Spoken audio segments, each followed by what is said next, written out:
Well, 12:48 here on this Tuesday afternoon. We're mainly dry right now, but we could start to see a couple more showers or a storm form later this afternoon. Better chance into the evening hours as we get toward 5, 6 o'clock or so when the atmosphere does get a little bit warmer late this afternoon, and then that carries through this evening. Temperatures, though, mainly in the 80s and may cool back into the 70s if you do get some rain. You can see most of the rain right now gone, but a couple little showers are blowing up in Starr County. Nothing big out there, but I think there still is a chance for some heavier downpours to return again this evening and tonight, especially over the parts of the lower half of the valley over Hidalgo, Willisey, and Cameron counties. Across most of Texas, it gets drier the farther north you go, but the rain is still out there in spots and will be increasing a bit over the next couple of days. I think by Friday and Saturday, we may get a little break from the heavy rain later tomorrow and part of Thursday. Upper level trough is hanging out there coming in from the west, and with that disturbance nearby, it just helps lift up the air, cause more showers and storms in the area, and that chance for rain just keeps on going, I think, all week long into next week. But you get some certain spots in there where you do get bursts of heavier rain. I think that still is likely this evening and tonight in some areas. Less tomorrow. If you notice, there's not a lot on the map tomorrow in terms of rain. There still probably will be some showers and storms around tomorrow, but I think the intensity of the rain may be turned down a bit tomorrow and part of Thursday. And then, looking at the tropics, on Thursday, there's still a weak disturbance forecast to come through.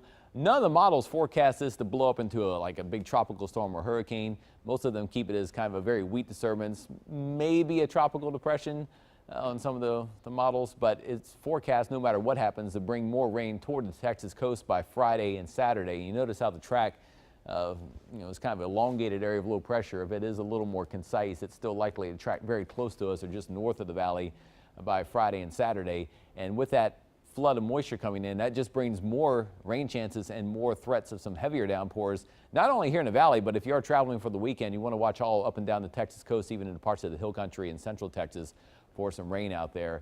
And the tropics, it is the middle of hurricane season, kind of the most active month here in September, and those water temperatures are getting warm. When you look at that, water temperatures are in the upper 80s in some areas of the Gulf where this disturbance is tracking. That's why even though maybe the upper level winds aren't as favorable for it to develop, you still have a chance there because it's running into some very, very warm waters in the Gulf of Mexico.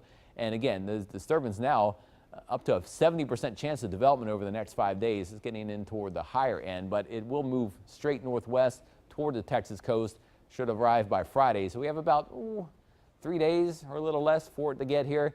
And, again, this isn't a big storm, but you always want to be prepared. Like I showed you, those warm water temperatures are out there. So this, even if it doesn't develop into a full-fledged tropical system, it's bringing more moisture with it, and all that heat energy over the Gulf of Mexico could flare up some bigger areas of rain as it moves closer. Out in the rest of the Atlantic, we have Hurricane Florence, which is forecast to move toward the coastal areas of North Carolina by Thursday. Tropical Storm Isaac is out there, and then we have Hurricane Helene, which is way out there as well, but not expected to impact anyone. Florence, though, will make a track straight toward the North Carolina coast. Still could be a Category 4 hurricane tomorrow, maybe a Category 3 or 4 as it approaches the North Carolina coast by Thursday night and Friday. And then the tricky part will be see how much it slows up. Most of the models have it slowing down when it moves inland, so even though it will weaken quickly in terms of the wind, could spread a lot of rain over not only Thursday night, Friday, but maybe into Saturday and Sunday and even Monday in places like North Carolina, Virginia, and into the mid-Atlantic. So if you are traveling, remember you can always use the KRGV weather app on the road or here in the valley. Check out the storm path and where the rain is. We'll keep tracking Florence and all that tropical action throughout the afternoon. Your first 1-5 forecast on Channel 5 News at noon.